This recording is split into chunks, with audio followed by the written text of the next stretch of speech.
Hi, welcome back for part 2 of blending art bats. Okay, so this video from the pictures that we had, so that is what we did last week. This is what we're doing on week 2. So you can see the Alpine Scandinavian locks in these colours of dark blue, mid blue, and olive, mossy lichen sort of green. And you've got this, what colour is that? That's black that's in there. And then you've got this citric orange, citric green in there as well. So I've had a rummage through my stuff in my cupboard to see if I can find anything that I can use to utilise to add in with the colours I've got. So first off, I did dye up these last week. I'm going to turn the scales on so I can start adding them in and then getting a rough account of what weight I have got when I'm finished. So we dyed these up the other week there, didn't we, and on one of the dye pot Thursdays. So this is Como, it is. I'll have to write this down in my notebook as well so I know what it is. Right, I'm just going to split that straight down the middle. Okay, pop this smaller piece to one side. There is a reason, you will find out. Okay, I'll pop that over there and put this one into my weigh. Oh, it's on kilos. It shouldn't be on kilos. It should be on grams. There we go. Right. And the next one is this mossy green. The light's a bit bright. I do apologise. If I have any lower, you won't see me. Honestly, we have got fog and drizzle. It's mizzo outside, completely mizzo. Overcast, dark, misty, drizzle. The wind's trying to pick up. It can go pick off somewhere else for all I care this winter. Honestly. Right, so put the smaller section of this lichen green to one side and stick this in my weighing box. What else did we dye up to go with these? So this one, now the picture doesn't depict, it does have this like tealy blue in there, but you can see this brighter blue inside the actual water, though the colourways haven't picked them up. So I'm going to add that in. So I've got this little piece of wool's been driving me potty for days. I have got some of my hand dyed to silk that I did in my dye pot the other week. So I'm going to put a touch of that in just so I can bring these colours of blues and things in, because it's more of a bluey green. And of course I've got the greens, and then I'm going to add in some blues to it. I want to bring another dimension in there. So it goes with that, but it'll also quite happily go with that mossy colour. Okay, so I'm going to put that in there. What I also want as well is a little bit of citric. So I do have some in the wool. I don't want lots of it. I'm going to pull one little piece to one side and throw that over there. You're like, what's she up to? So I've got a little bit of this olive. Now I have got it in hand dyed to silk as well, but I don't want to use a lot of this. I don't need to because I've added it there. So I'm just going to take a chunk, and then I can put this in my stash for another time, you see. So I can pop that to one side and use that in my blends that go on my shop. I'll just shove that up there, and I've got this little piece I'm going to fling over here. Okay, and then I've also got some mossy coloured hand dyed rose fibre. So I'm going to take a blob of that and put that on there. Take a blob of this and put this smaller piece over there, and then I can use this again, whatever's left over, in another blend. Right, so what else have we got? Okay, so we're up to 87 on here now. So I want some of this dark blue because there's quite a lot of it, as in the mountains in the background. So though I've got a lot of green, I really need to start building up my blues. So I'm going to add in this dark merino onto my basket. 125. Right, that'll do. 137. Now I am going to add in a bit of black because it is in the picture. I'm just going to have a rummage. Here we go. That's a nice little bit. I don't want too much of it because black can be quite off-putting for some people. But I'm going to add in there because it's in my picture. It's in the colours that it says that it wants to go for. And this is the whole point of these videos, is me showing you how I go about being influenced by the pictures that are on there.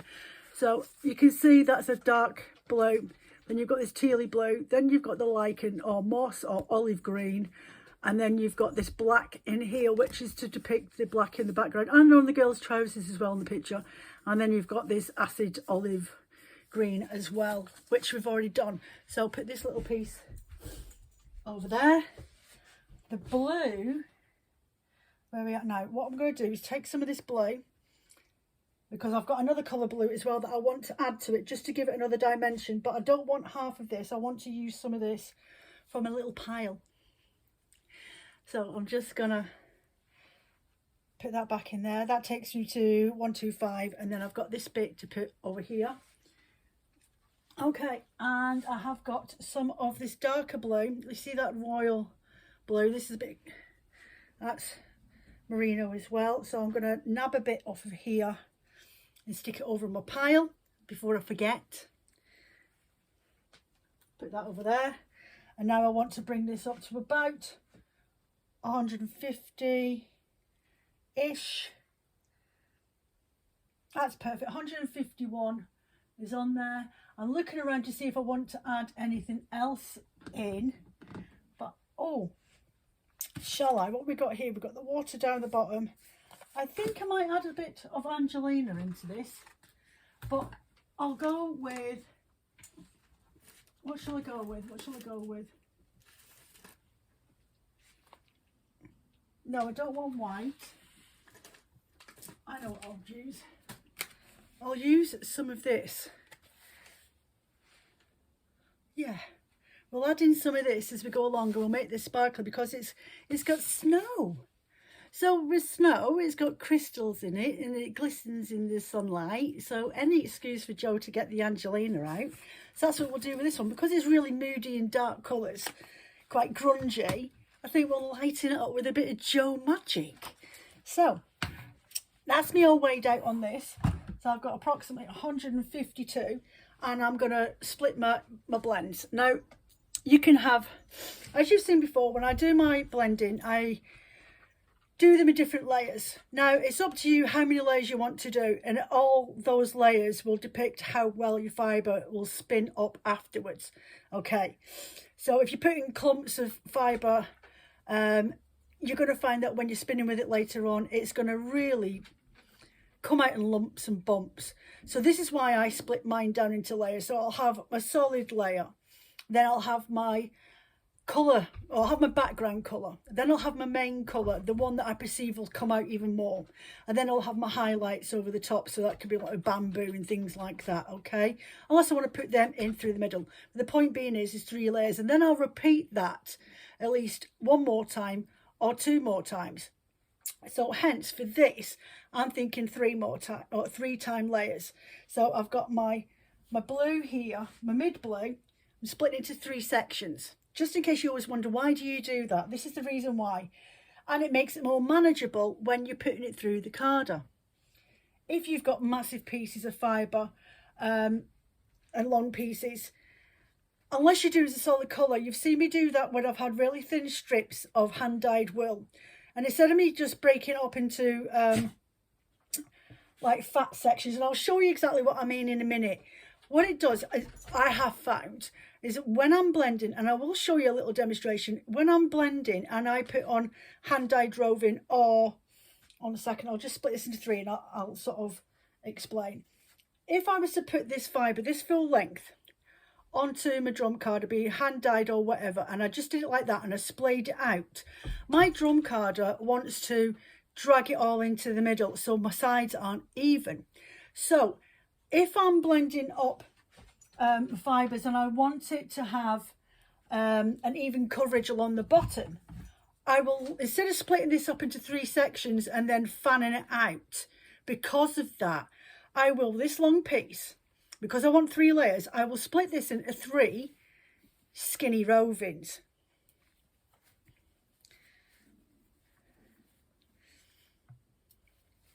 I'll just keep pulling that. So I'll do the 3 skinny rovings, and as you saw in the last time, that I did this. I then start in one corner, start rolling and guide it across the drum carder. That way I get an even portion of fibre along the back of my drum carder. If I was to do it in big fat sections and open it up, it just wants to drag it through. It doesn't always want to, but you feel like you've got bald patches in different places.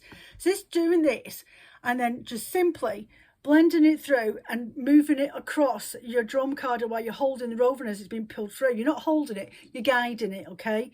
I feel personally that I have got more control over the way that the fibres are blending. Top tip. Do you know, I'm gonna totally lose business by doing this, but I'm doing this with the intention that you guys want to do this at home. You're not learning from me so you can do a business and then steal all my customers. It's always a bit of a fear, you know, when you do things like this. So I'm going to put that there so it's out my way.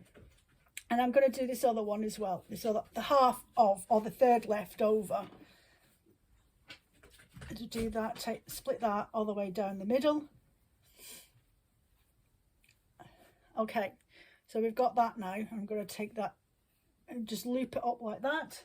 So that to one side. And then get this one and loop it up to one side. So I've now got 3 long lengths that I can guide along my drum carder, and you'll see me doing it as we go along. Right, next we have got this gorgeous lichen green, and I want this as one of my colour effects. So again, I'm going to split this down the middle.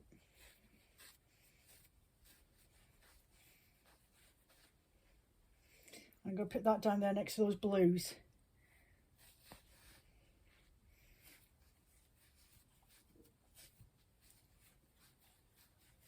And again, leave them 2 there like that.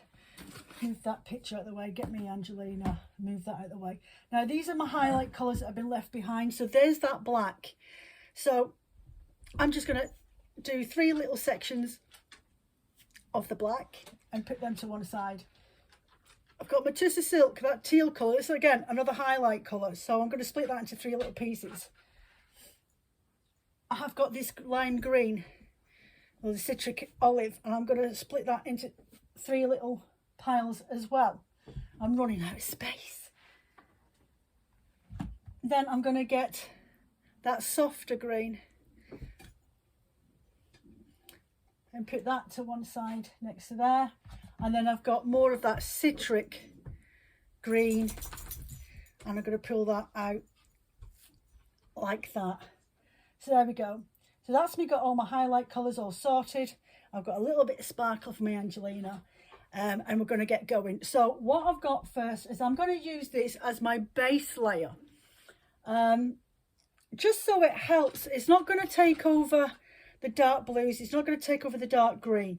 It's going to help create a layer, so when it's being spun, you've got one consistent colour all the way through. Okay, so whether I'm going to do it as a 3 colour gradient, so it's going from the dark blue to the mid blue into the moss green, and I'm going to highlight it with the other colours on top.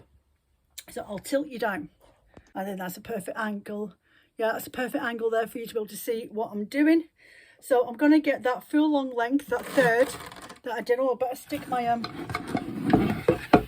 my block on the back of the drum carder. And you'll be able to see how I'm guiding. A second, I've got a castaway fibre going off. Guiding the wool across.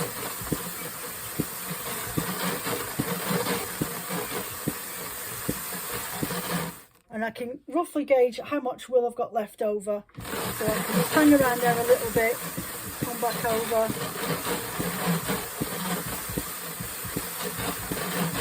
And I just get a more even combing of those fibres along the back drum.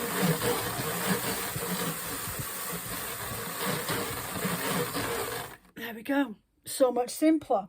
So next what I'm going to do is get my mid blue. Now, I might actually do a mirror effect again. Did I do a mirror effect last time? No, I didn't. I'm going to do a mirror effect because this is quite a thick piece. And I quite like the fact that that green might be in the middle. So I'm going to start off with this dark blue. I'm going to put it on the outside.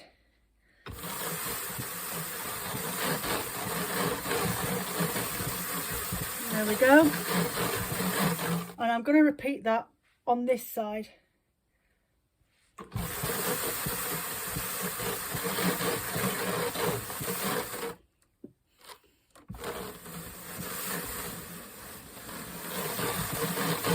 Okay.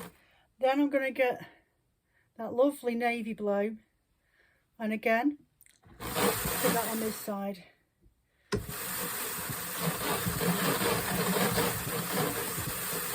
And again over this way. Open it up a little bit, just so it doesn't go through in one big clump. Okay, so you can see the different colours here. There's that lovely merino shiny blue, and then this is the Corriedale in a navy blue. Now this bit for my mossy green. So I'm just going to open this up a little bit. This is Como, hand dyed in lichen Dharma dye.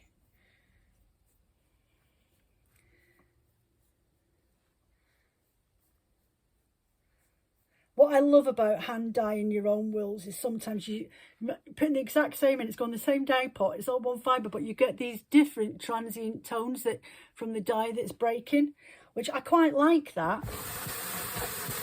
So I'm just going to guide it over the centre till it reaches the blue again, and then again the opposite direction, just so we end up with an even coverage of fibre across the centre. That looks really, really great. I'm quite happy with that. So now what I'm going to do is I'm going to get my black and I'm going to split that, and I'm going to actually put it either side of this lime green and blue on my drum carder.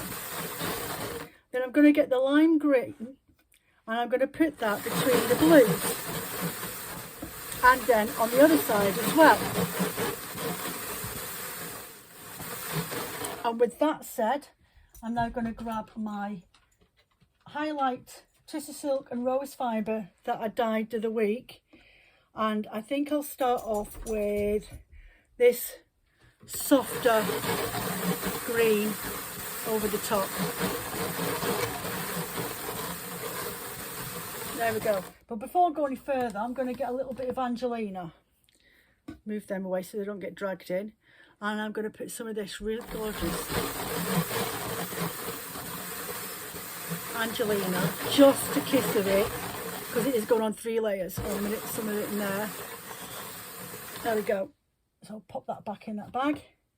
Now I'm going to come with this colour. Oh, move that bag.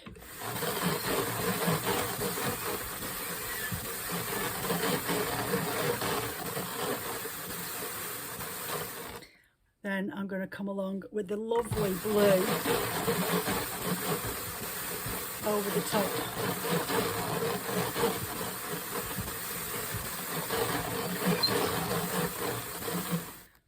There we go.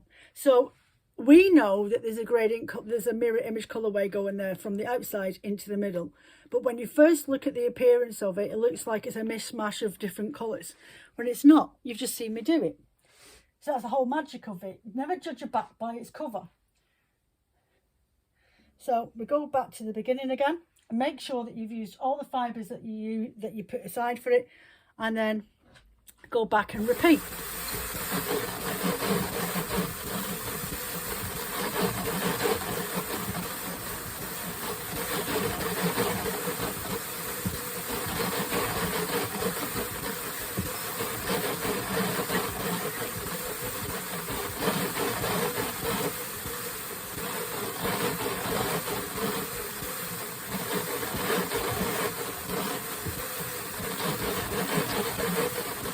Okay, so that's that done. Then back to the beginning again. So go back, get my dark blue, open up a little bit so it sits on and blends in through nicely, because if you leave it so it's all clumped up together, it will go in clumped up and you'll feel like it's fighting against you.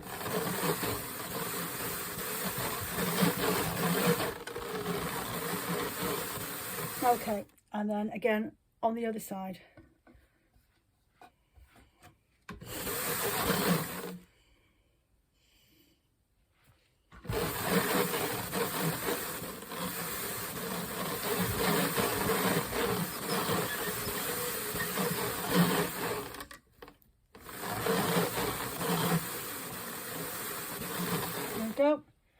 Get your navy blue.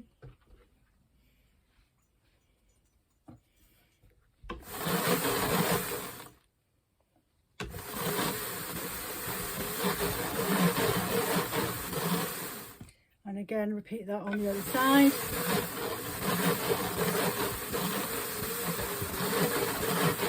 Okay, then get your mossy green.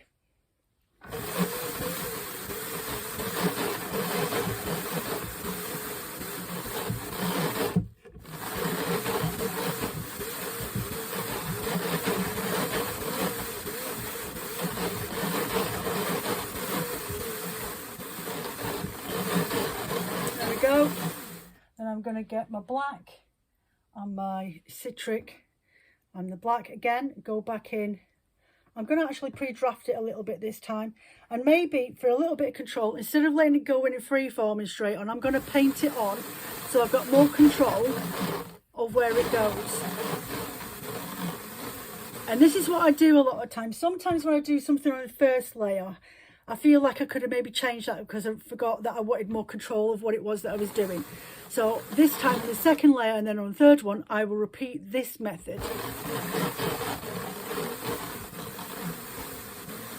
Okay, so I've disguised that a little bit more now.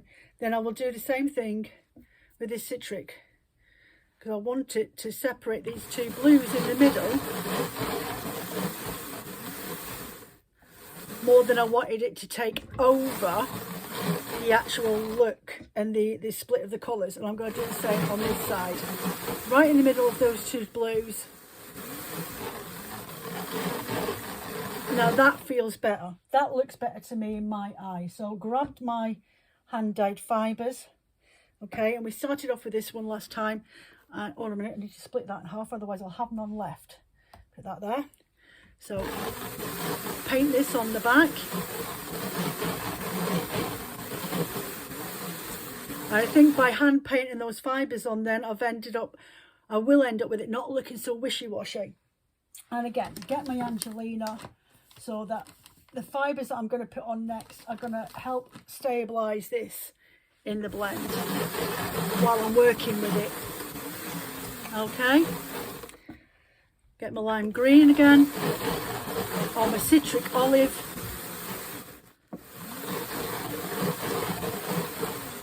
Okay, and then my hand dyed tealy blue colour.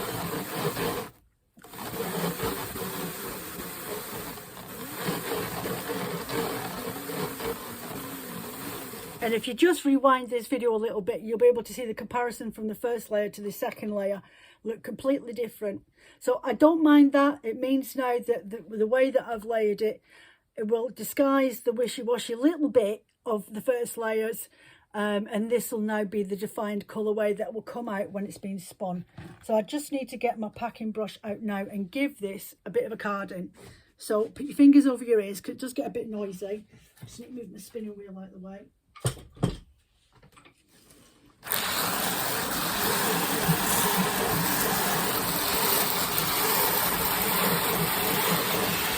Pick up the fibres off the lipper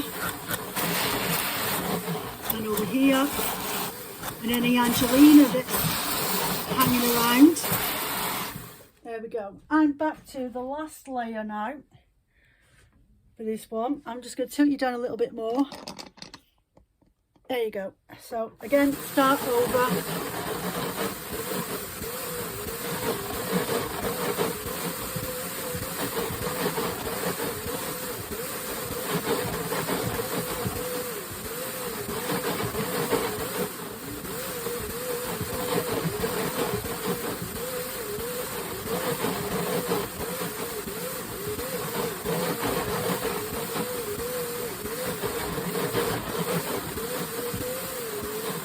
Okay, so that's on there. Next is the dark blue. Forget me flow then. Easily happens. Right, in that goes. Because my drum card is getting a little bit fuller now, the fibres are like, yeah, we don't want to go on. You get this all the time. Just peel them off the front liquor Or get your packing brush out once you've got them all on, and then just position them into place. And then on this side, just open up the fibres a little bit.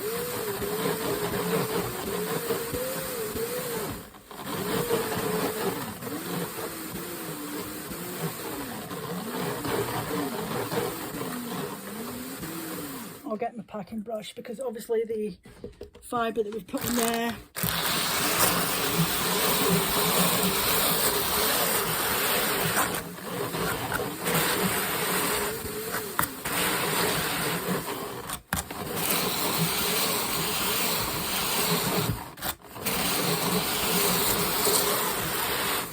right, then my mid blue,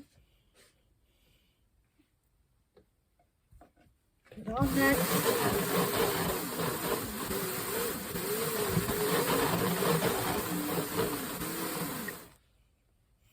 Get on the other side.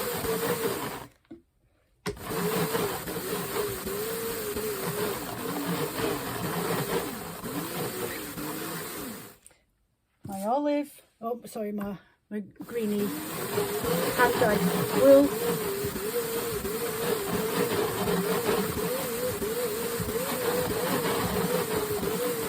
All the way over to the edge of that blue and back again.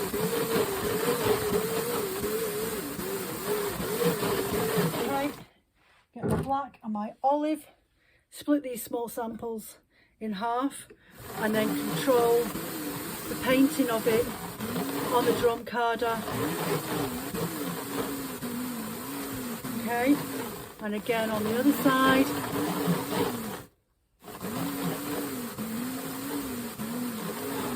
Well, there we go, and then split my citric green, and I want that in the centre of the two blues.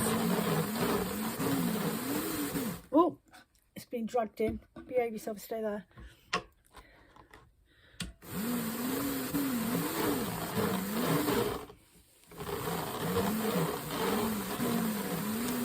Okay, and then again on this side.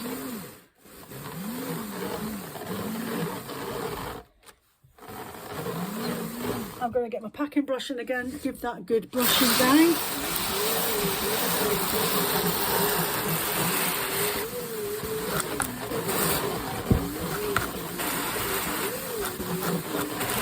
Okay, then get my fibres,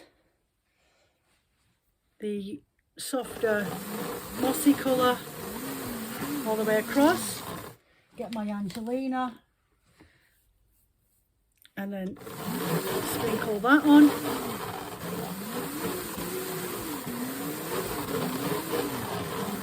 Okay, the citric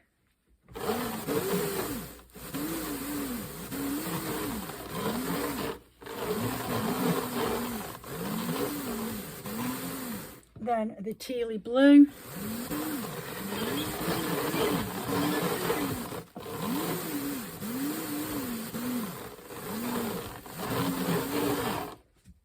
and again give it one more good packing down.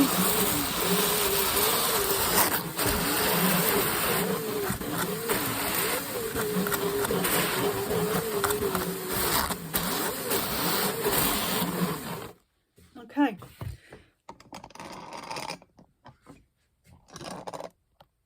right, so I'm just going to take this off now. A doffer. Now everybody takes their batts off their, people remove their batts from their drum carders in different ways. I've always coined the phrase grab your troll by its hair and do the roly-poly. A lot of people will just pull chunks off as they go along. I try and keep my doffer pointed down and only do stretching motions going up, so I can have them all pulling out at the same amount along the batt. Sometimes you get some stubborn batts that are really compacted that you feel like you're getting massive clumps, but I like to try and get a really even pull of fibres from one half of the batt to the other. So there, just tilt you up a little bit. There's my troll's hair. So if you do that, so what I do is I fold it in and then I roll it. Some people pull it off the drum carder straight up. I don't like that. I find that sometimes I'm left with loads of fibres left behind on the drum carder. So this is my way to make sure that my drum carder is cleaned after I've took it off. So I'll just grab the troll by its hair and do the roly-poly. And this is how I've always taken my batts off since before I was even on YouTube and showing people how to do this. Right, so now I'm at the bit where my doffer split and I've still got fibres on here. So this is the reason why I do this. So I can roll these fibres and they'll come off my batt like that. They'll stick like Velcro all the way across. And we get back round to where the doffer line is and see how my drum card is clear, because I've caught them all on my batt. Okay, so now for the reveal. Let's have a look, see what it looks like inside. So I need to find, there it is, find where the end rolled off, gently tease it back open again. There we go. Oh, look, isn't that nice? That's turned out really, really nice. So I just need to move this out of my way so I can roll it out. Doesn't that look good? So now I'm gonna just flip it over, fold it that way, fold it that way, fold it again, and I'm gonna roll it up.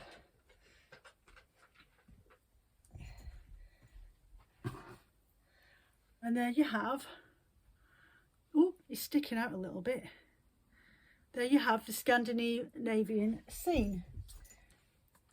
Not quite as colour image as the last one that we did, but I've got all those colours in there and it's really, really pretty. I really, really like that with those colours in there. If you're seeing, it's just a hint. I'll put this up a bit so you can actually see me, not my chin. It's got the hint of black in there. It's not a lot. It's just going to give you little tiny pops of black throughout.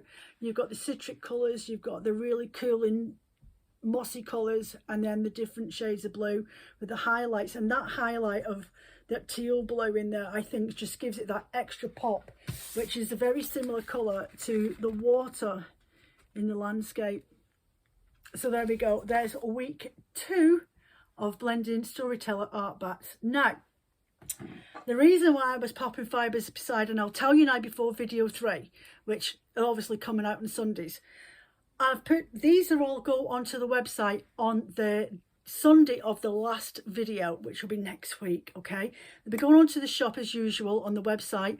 I'm debating whether to create a listings page for Patreon batts, so that if you know where to go looking for them. Patreon art batts, and I've managed to put fibres aside to create some blend yourself sets, so you could come back, watch the videos and nab yourself. Hopefully there's only going to be one of each, but this is a plan for the future.